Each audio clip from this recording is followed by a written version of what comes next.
Doctor Sunil Karpe जी के सानिध्य में साईं बाबा की महिमा को आत्मसात कर आध्यात्मिक जीवन जीने की कला सीखें।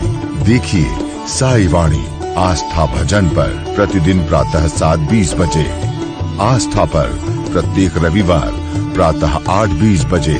संपर्क सूत्र 9604050607।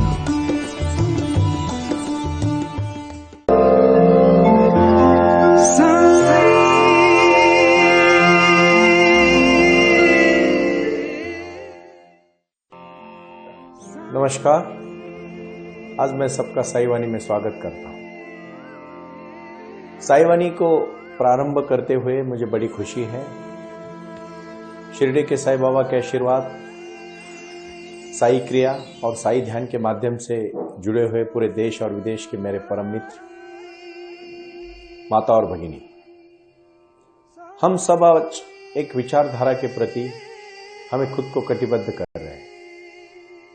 श्रद्धा और सबूरी, सबका मालिक एक, और अपने जीवन में आए हुए दुख को खुशी में बदलना और अपने जीवन को सही और आसान करते करते एक जीवन की दिशा की ओर लेके जाना, यही हमारा मकसद है।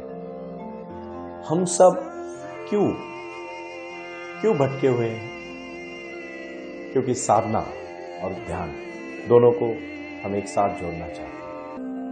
मैं बहुत शांति के साथ आज एक विचार आपके सामने रखना चाहता हूं कि आपके जीवन में जो अभूतपूर्व क्षमताएं हैं, जो सौंदर्य है, जो एक विचारधारा है, जो एक एनर्जी है, जो एक चैतन्य है, उसी के बारे में सोचो।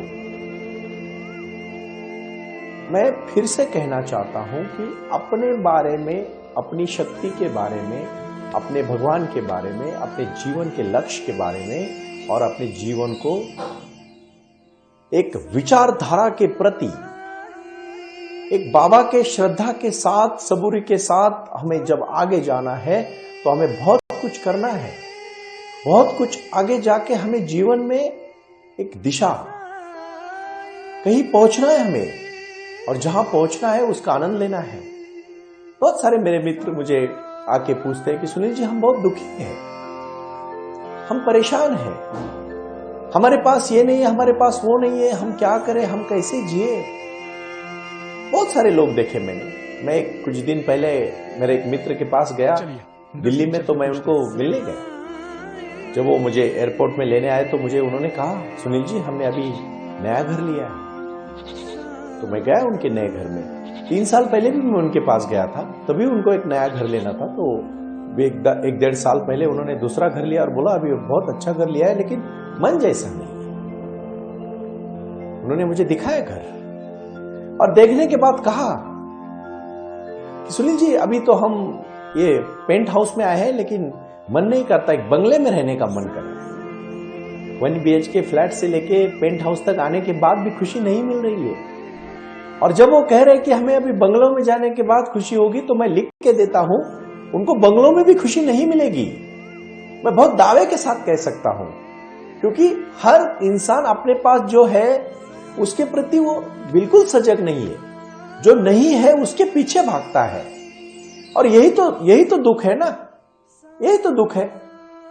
साईं बाबा हमेशा जीवन में एक चीज को कहना चाहते हैं कि बेटा, जो मिला है उसके ऊपर तू समाधान, एक सुख, शांति और सेटिस्फैक्शन बहुत जरूरी है। मैं इतना ही कहना चाहता हूं कि आज का बाबा का संदेश है, जो मिला उसकी तरफ देख बंदे, सबका मालिक एक है, और तेरा भगवान तेरी सेवा कर रहा है, तुझे सब कुछ दे रहा है, बट तू आंख खोल के तो देख। बहुत सारे मित्र होते हैं। अभी कुछ दिन पहले की बात है, मैं ऐसे ही उसी दोस्त के साथ मैं एक जगह पे गया। वो राजस्थान की बहुत अच्छी जगह थी, जहां हमने बहुत अच्छा, एक झील था, और उस नहर में, वो झील में हम बैठे, तो हमने वहां इधर उधर देखा, बहुत वहां का आनंद लेने लगे। तो मेरा मित्र कहने लगा, सुनील जी, आपको शायद पता नहीं, मैं स्विट्जरलैंड गया था, वहां का झील इतना बढ़िया है। और पूरी झील में जब हम वहां थे, एक तो आप जानते होंगे राजस्थान में पानी कम है, और उसमें वो झील थी, उसमें जब हमने देखा तो कितना आनंद लेना चाहिए था, बट वो नहीं ले रहा था। वो इतना ही बता रहा था मुझे कि स्विट्जरलैंड की झील कितनी अच्छी है। और जब हम वापस वहां से आए, जहां हम रुके थे वहां, तो वो आके फिर आखिरी में बोलने लगा, नहीं ये झील भी अच्छी थी। तो मैंने उसी समय उसको रोका, रोक, तू गलत बोल रहा है, तू झूठ बोल रहा है।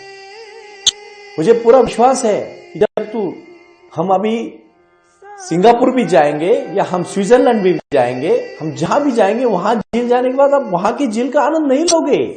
आप कहीं अमेरिका की झील के बारे में बात करोगे। यानी कुछ लोग ऐसे होते हैं, वो जहां होते हैं, जो उनके पास होता है वो सब भूल जाते हैं और फिर अपने जीवन को हमेशा कोसते रहते, दुख के कारण भरे रहते हैं। आज हमें सुख के कारण भरना है। एक छोटी सी कहानी से मैं शुरुआत करूंगा। एक गांव में एक आदमी बहुत पीड़ित था, बहुत दुखी था और वो सोचता है कि मैं अभी जीना नहीं चाहता। बहुत परेशान हो जाता है, रोजमर्रा की जिंदगी से उसको बहुत सारी कठिनाई आती है और जब वो कठिनाई आती है तो दुखी हो जाता है और एक शाम को तय कर लेता है कि आज हम जाके मर देंगे। मरने होने वाला है, कूदने वाला है वो, लेकिन वहां एक फकीर बैठा है। वो फकीर बोलता है, क्या हुआ? कुछ नहीं, मैं मरना चाहता हूं, मेरे पास कुछ नहीं है, मुझे भगवान ने मेरे साथ बहुत गलत किया है, मुझे कुछ नहीं दिया है, मैं परेशान हूं मेरी जिंदगी से, मैं जी के क्या करूं, मुझे जो चाहिए मुझे नहीं मिल रहा है, मेरे पास कुछ नहीं है, मैं बहुत थका हूं, हरा हूं, मेरे में कोई उम्मीद नहीं है। मरने का सोचता है। तो फकीर कहता है, कोई बात नहीं बेटा, तू जो सोच रहा है वो अच्छा सोच रहा है, ऐसा मैं तो नहीं कह सकता, बट एक चीज मैं चाहता हूं कि तू एक दिन खाली रुक ले, जो तू आज करना चाहता है ना वो कल कर ले।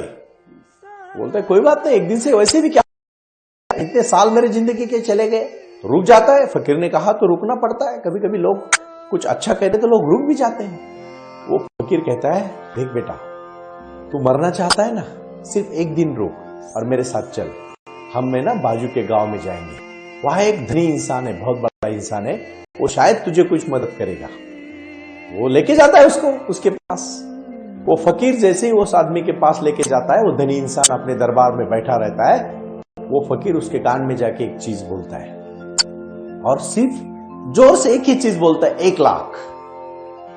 1 लाख बोलने के बाद वो बंदा सिर्फ इतना ही सोचता है कि 1 लाख। तो फिर वो एकदम क्यूरियोसिटी से, एकदम बहुत एक उत्सव से, एकदम उत्साह आता है उसमें और पूछता है, क्या क्या 1 लाख क्या? 1 लाख? वो बोल रहा है, तेरी 2 आंखों की कीमत 1 लाख है, तू देना चाहता है? फिर वो एकदम चौंक जाता है, क्या मेरी आंख? ये तो धंधा मैं नहीं करूंगा, मैं क्यों बेचूंगा मेरी आंख? खैर कोई बात नहीं। वो फकीर फिर से उसके पास जाता है और उस आदमी को बोलता है, 11 लाख। जोर से बोलता है, 11 लाख। बोलता है, तेरे 2 कान, तेरा 2 आंखें, तेरे 2 पांव और तेरे 2 हाथ मिलके वो 11 लाख में खरीदना चाहता है, तू देना चाहेगा? बोलता है, नहीं, मैं तो मेरा कुछ नहीं दूंगा, ना आंख दूंगा, ना नाक दूंगा, ना कान दूंगा, ना कुछ भी नहीं दूंगा। ये कौन सा व्यवहार है भाई, इस कैसे आप बात कर रहे हो? तो फकीर उसको कहता है, कल तो तू कह रहा था तेरे पास कुछ भी नहीं है, तू तो मरने जा रहा था।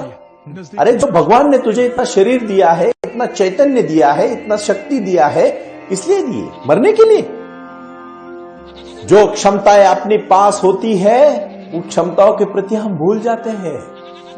मेरे भाई और बहनों, साई वाणी का माध्यम यही है कि अपने को जानो। आज तो मैं ये करना चाहता हूं कि आप क्या क्या है ना, इसकी तरफ देखो, क्या नहीं है उसकी तरफ मत देखो।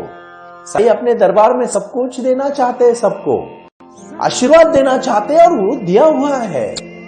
हम मनुष्य जन्म में पैदा हुए, यही हमारे लिए बहुत बड़ी क्रांति है।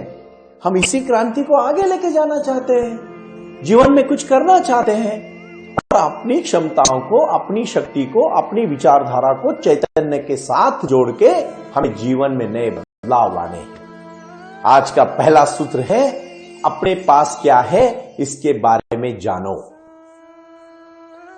सब लोग सोचो। मैं कुछ कहना चाहता हूं भाई और बहनों आपसे। ये साई वाणी का जो प्रारंभ किया है, उसी का मकसद है कि बहुत सारा ज्ञान देने के लिए मैं यहां नहीं आया हूं। जो भी मैंने समाज में काम करते हुए देखा है, वो आप सबके सामने रख रहा हूं।